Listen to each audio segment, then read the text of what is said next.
In the headlines, motorists scramble for fuel in Maiduguri as GMD NNPC apologizes for fuel scarcity. Senate investigates abandoned 400 billion naira primary healthcare center projects. Education Minister says ASU strike unnecessary and disrupts negotiation with government. And on the foreign scene, dozens killed, many displaced in landslides near Rio de Janeiro in Brazil. Hello and welcome to Trust News Update. I'm Darshan Hussaina Usman.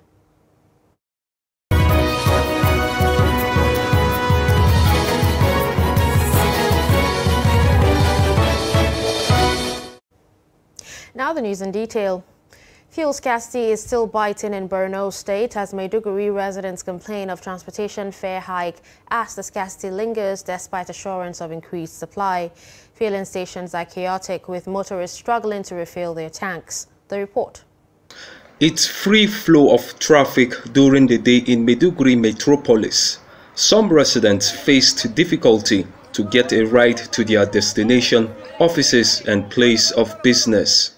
The scarcity of petrol experienced in the capital city had some filling stations closed and those dispensing had long queues. When I drove to this place, most of the petrol stations I passed near them had no fuel. So I suppose the problem will intensify. The best thing to do is the government should just quickly do what it wants to do. That is, increase the price and let people have fuel. That will make things easier for them than to just keep quiet and clearly things are not moving on fine. Okay. I've been here since 8 o'clock and now it's almost 3. Since 8 in the morning. Where are you supposed to be? I was not even able to go to office. I was supposed to go to work. I've not been to the office. I was supposed to go and pick my children around 2. Now it's to 3. They're still in school. The official pump price of 165 naira per litre remains unchanged, but some residents complained that transport fares have tripled. Now 15 naira we take KK everywhere where we go pay 15 naira. But this time around we don't really know. Our government wants to suffer, so we pay 200 naira, 1 drop, 15 naira, 200 now, 300. Some people are paying 70 naira, and we don't know what to do. We are suffering. We have only discharged 45,000 liters. Yesterday we sell 30,000 liters. So the only one that we have 15,000 liters on ground. So we're starting selling 15,000 liters since in the morning. By any moment they will finish now. Residents hope that the fuel scarcity does not last long and pray that it does not impact on price of commodities in the country. Group Managing Director of the Nigerian National Petroleum Corporation, Mele Kyari, says local production of premium motor spirits will be the solution to incessant fuel scarcity in the country. Kyari gave the assurance at a meeting with an ad hoc committee of the House of Representatives investigating the circumstances surrounding the importation of the adulterated fuel into the country, assuring that the current fuel scarcity will be over by next week. The report. The meeting is convened for the NNPC GMD to explain to the lawmakers the current fuel scarcity in the country, which has a negative effect on the people. Over the week, long queues have resurfaced at petrol stations in most of the major cities, following recent scarcity after major marketers imported adulterated product into the country. While some fuel stations are locked, the few that are open have motorists waiting for hours to buy fuel. This problem is caused by importation of adulterated PMS, which is confirmed to have a high percentage of methanol. Even though methanol is a regular additive in petrol, but it is usually blended to acceptable quantity. The recent supply are in excess of this additive, of which it's resulted in consequences, its injuries to our fragile economy and the generality of our citizens. We know all the trucks that leave our depots, but we do not know where they end up. This is reality. It is not possible. There's no tracking mechanism to enable this. And we also all know that some of these products find their ways to the places that may not be in this country. I don't have statistics to back this up, but we know that smuggling takes place. I'm sure very honorable members, you will agree that this is the reality that is happening. Lawmakers squeezed further on why the contaminated fuel is not detected prior to the importation into the country or after. They say NNPC has no excuse. However, the GMD says the NNPC lacks the facility to detect such, but promised to ensure such does not happen again. Emulsification, when you have water and then it's not mixing with methanol, things like this are bound to happen. So what are we doing to remedy this? I know you have stopped vessels from coming in, you have quarantined these ones. If this happens again, Nigerians are likely to, to be angry. So what are we going to do to prevent this going forward? It's obvious there was a mistake here. If it is that they already know the specifications which come to Nigeria, why would they send us something that is not meant for Nigeria?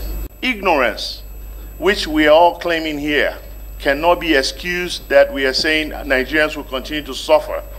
Somebody must take responsibility for this, because if we don't, somebody will say something similar to that in the future.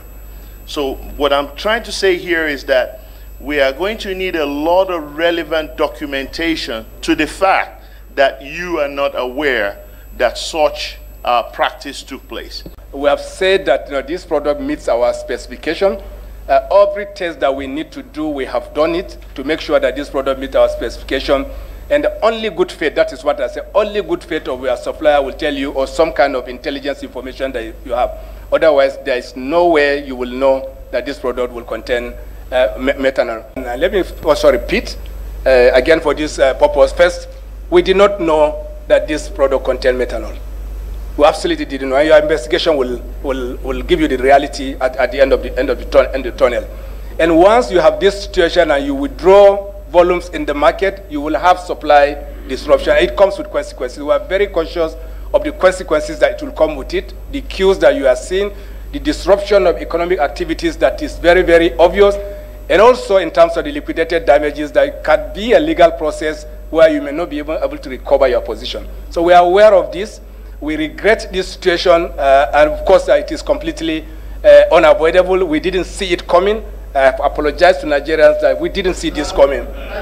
The committee then adjourned but promised to invite the GMD after speaking with the 4 major marketers indicted for importing the adulterated fuel into the country. The Nigerian Senate has mandated its committees on health, primary health care and communicable disease, works and housing to investigate the abandoned 400 billion naira national primary health care project initiated by former President Olusegun Obasanjo across the 774 local government areas in Nigeria.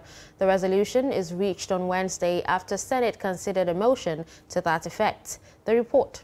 The motion tagged "Need to investigate the abandoned 400 billion naira National Primary Healthcare Center project" was sponsored by Senator Yaya Ibrahim Oluregbe, representing Kwara Central Senatorial District.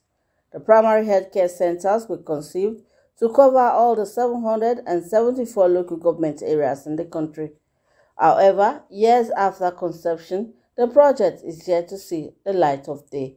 The Senate notes that a National Primary Healthcare Center project was initiated by the administration of the former President Olusegun Obasanjo in the year 2006 to build in each of the 774 local government areas in Nigeria a 60-bed health centers, which was to be complemented with 3-bedroom flats, doctor's quarters, an ambulance, and all basic hospital equipment and drugs. The Senate further notes that in order to achieve this lofty project, the federal government deducted monies from the excess crude account of all the 774 local government areas on a monthly basis, whereas the same money with the then Platinum Abib Bank, now Keystone Bank, until the funds required for the actualization of the project was realized. Lawmakers who spoke in support of the motion said the issue of the project is well overdue. Mr. President, I think this is an opportunity for us to really look into this matter dispassionately and put the blame where it is, because Nigerians have been shortchanged about the project. The money has been paid very substantially, but there's nothing to show for it. Mr. President, this is one time to to make good what we have said about the 9th Senate. The investigation must go on. We must be able to lay the blames where they should be really. And something good must come out of this. 440 billion naira, Mr. President, is something that would work well for our people in the health sector. The Senate has then mandated the Committee on Health to carry out full-scale investigation into the abandoned project. Federal government says the decision of Academic Staff Union of Universities to embark on a 4-week warning strike disrupts ongoing negotiations. Minister of Education Adamu said this to State House correspondents at the end of the meeting of the Federal Executive Council, noting that allegations that he shuns meetings with the union is not true. ASU had declared a 1-month warning strike on Monday over unresolved demands, which they claim the federal government has been reluctant to meet. The minister, however, said that he had been summoning meetings with ASU in an effort to resolve contentious issues. ASU, unfortunately, they've gone on strike, and I'm just looking for them because all the issues have been addressed. The last thing that happened was the committee that looked at their demands, the renegotiation that is going on, and they submitted a draft agreement which the ministry is looking at. The committee is looking at it. Immediately it finishes, the government will announce what it has accepted of that. Then suddenly I had them going on strike. As we will never say that. I think I always called the meeting myself. The meeting that I didn't attend was when I was in hospital in Germany. I think then you have to go and ask them, because they said we don't want a peaceful resolution. We want a peaceful resolution. Meanwhile, Academic Staff Union of Universities, Ahmadu Bello University Zaria chapter, has joined the 4 weeks nationwide strike embarked upon by the national body of the union. Daily Trust gathered that despite the national body's directive for total and comprehensive strike, lectures have continued to hold till Wednesday, when the union held a congress and issued a circular. In a circular dated February 16, 2022 and jointly signed by Chairman and Secretary Haruna M. Jibril and Hussein Abdullahi respectively, they resolved to join the strike in totality. Reports say immediately after the release of the circular, students were seen packing their bags home. Similarly, still on education, management of Ahmadu Bello University has threatened to begin contempt proceedings against Kaduna State Governor Nasser El-Rufai over encroachment of the university land covering 196.258 hectares, housing its College of Agriculture and Animal Science in Mando, Igabi local government area of the state. A Kaduna State High Court, Zaria Division, granted an interim order restraining the governor and Kaduna State Attorney General and agents from further action on the said land. The report. Staff of Kaduna State Urban Development Authority, Kasubda, had moved to the disputed land, demolition a perimeter fence earlier erected by the Ahmadu Bello University. On a serious note, it's not taken legally, as far as I can see. The land which belongs to ABU, if it is to be seized and allocated back to state government, there should be documents in relation to those things. But sincerely speaking, there's the ones wrote a letter that which I forwarded to my director, and it has gone up to the vice chancellor, that they wanted to use part of the land belonging to College of Agriculture and Animal Science. So as it is, we've done what is expected of us. Anything that comes in newly, at least as custodians of the land and the college, we have to report to our superiors, which we've done already. So I think this land is being taken illegally. A letter served on Kasubda and Kaduna Geographic Information Service card gates on Tuesday by ABU warned that unless the agents of government desist from further destruction of the land, the plaintiff will proceed with contempt proceedings against the government. The letter, written by a lawyer of the ABU, said that in spite of the pending court order served on the government, Kasubda and Kadgiz have directed their agents to trespass on the land that is subject of litigation, causing massive destruction on the land. The land in contention is to be used by the Kaduna State government for residential, commercial, recreational, and public use, which will be divided into about 529 plots, covering an area of 133.89 hectares. When contacted on the issue, the Director General of Kadgiz, Altine Jibrin, said the agency will not comment on the issue as the matter is in court. And Kasubda, the agency's public relations officer Nuhu Garba, said Kasubda will respond at the right time. Fatima Salaladen, TrustTV News, Kaduna. Northern groups comprising the Coalition of Northern Groups in Nigeria and the Ariwa Youth Consultative Forum have condemned the recent attack on Northerners at the cattle market in Abia State, which claimed the lives of 8 people, describing the act as unacceptable. The CNG spokesperson, Abdulaziz Suleiman, on behalf of the group, while reacting to the attack, called on the state government to act quickly and bring the culprits to book. He warned that the North would not tolerate unwarranted attacks on its people living as minorities in the southeast or any other part of the country. Recall that hoodlums had on Tuesday, February 15, 2020, invaded traders at the new cattle market located in Omumwazo, Ukwa West local government area of Abia State, killing 8 people. Internally displaced persons in Zamfara State want the state government and public-spirited individuals to come to their aid to alleviate their sufferings. The IDPs said that they are facing many challenges, including lack of food, shelter, and clothing. The report. Bandits' activities in Zamfara State has ravaged several communities, claimed many lives, and displaced nearly 600,000 persons, mostly women and children, as well as affected over 184,000 households in the state. The number of the internally displaced persons in the state may be more than this, as communities are being sacked daily by the bandits. The displaced have no roof to put their heads, and they are left roaming the streets, begging for what they will eat with their children, while others are accommodated at their relatives' or friends' residence, pending when the security situation will improve so that they can return to their communities. This is because there is no official internally displaced persons IDPs camps in Zamfara State. Tsunami Community is a suburb of Gusau metropolis, and there are about 3,000 IDPs who were displaced from different communities and local councils. They usually go out in the morning to look for daily bread for their families. What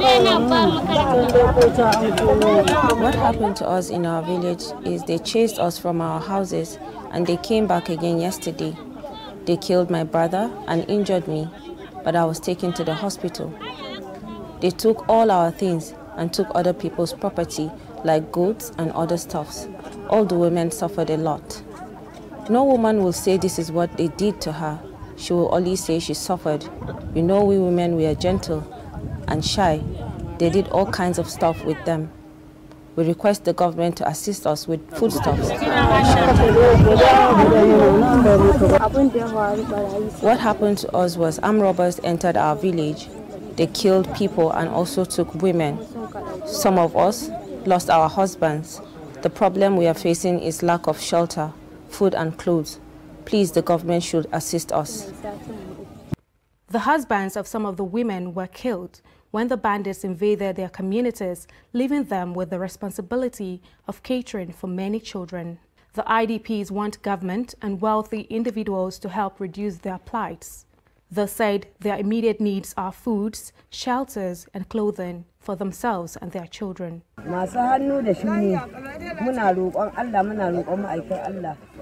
I am grateful to God.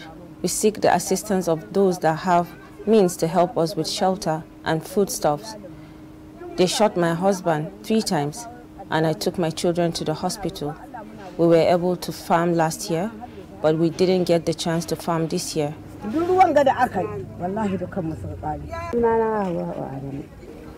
We migrated from our houses.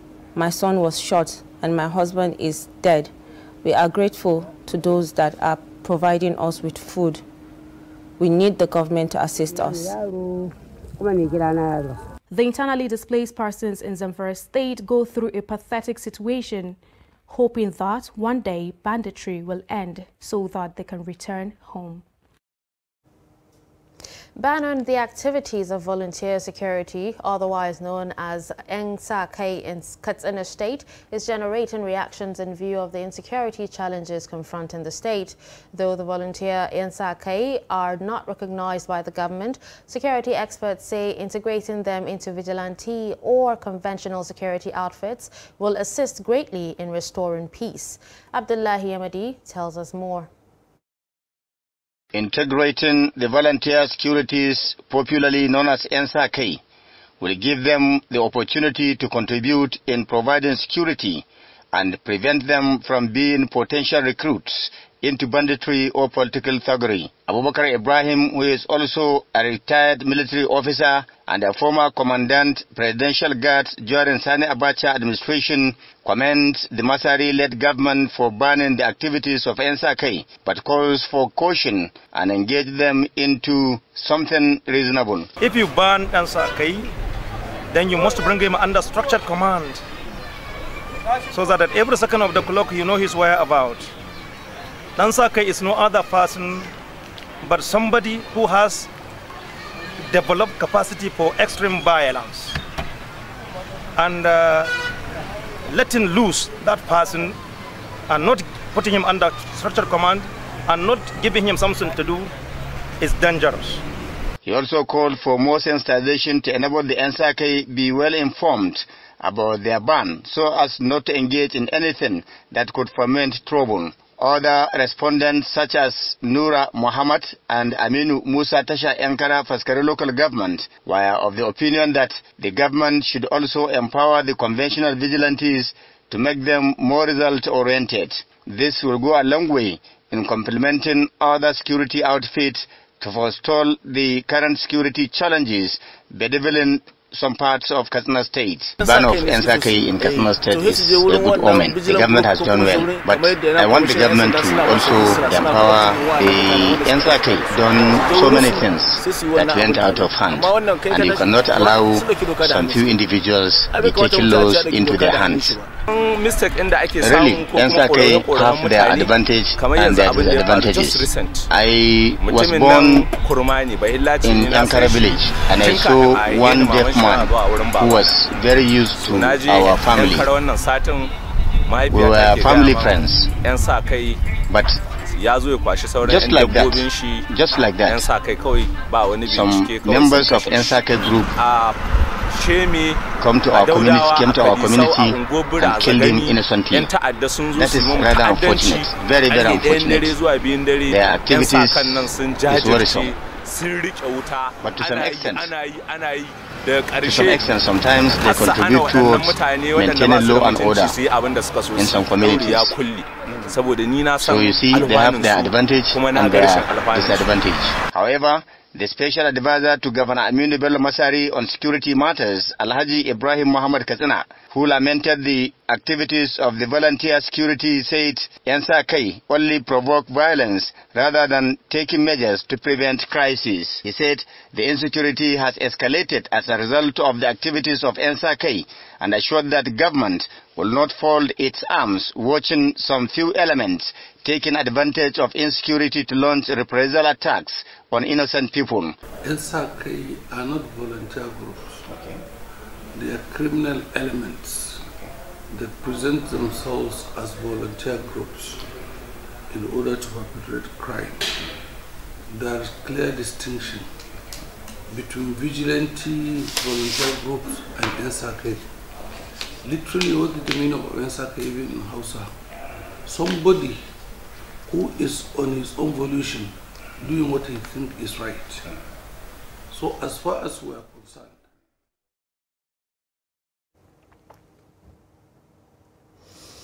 you're watching Trust News Update. Coming up after the break. Jail term risk over refuse disposal. Just stay with us.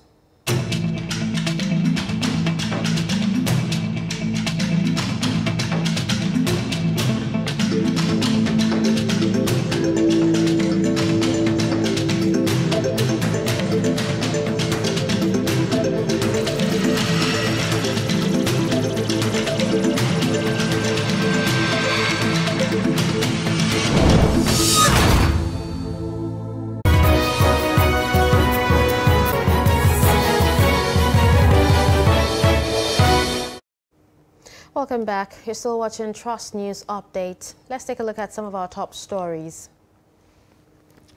You heard that fuel scarcity is still biting hard in Borno State as Maiduguri residents complain of hike of transportation fares as scarcity lingers.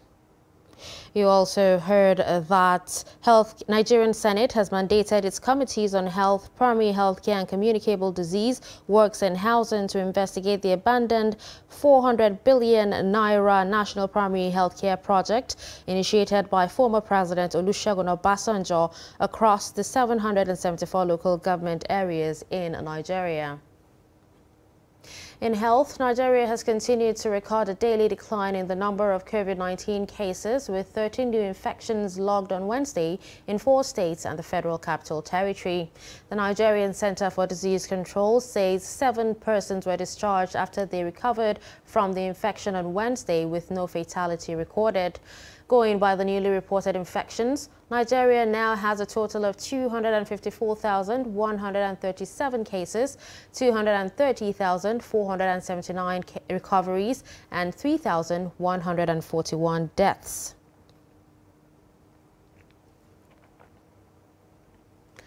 Kebbi State's Urban Development Authority is set to commence prosecuting people who indiscriminately dump refuse in unauthorized dumping sites to curtail a rampant defacing of public places and drainages with waste.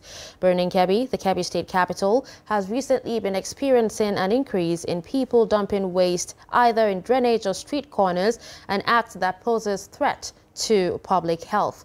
Hamza Galadima takes a look at the situation.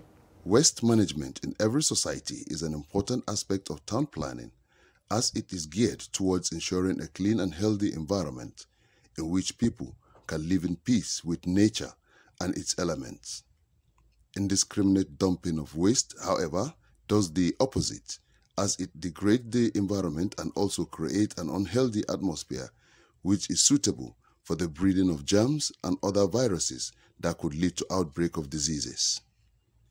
Hajia Fatima B. Umar, the Permanent Secretary, Ministry for Environment, Kebbi State, highlighted on the dangers of the indiscriminate dumping of waste to the environment, saying apart from the medical or health implications, this attitude also helps in polluting the atmosphere as well as create an unpleasant eyesore to the onlookers.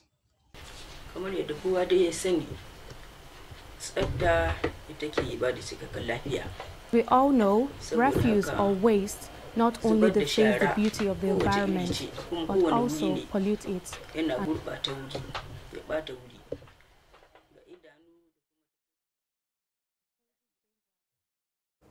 With that, we've come to the end of Trust News Update. Don't forget to follow us across all our social media platforms. I'm Dashan Husseina Usman. Thanks for watching.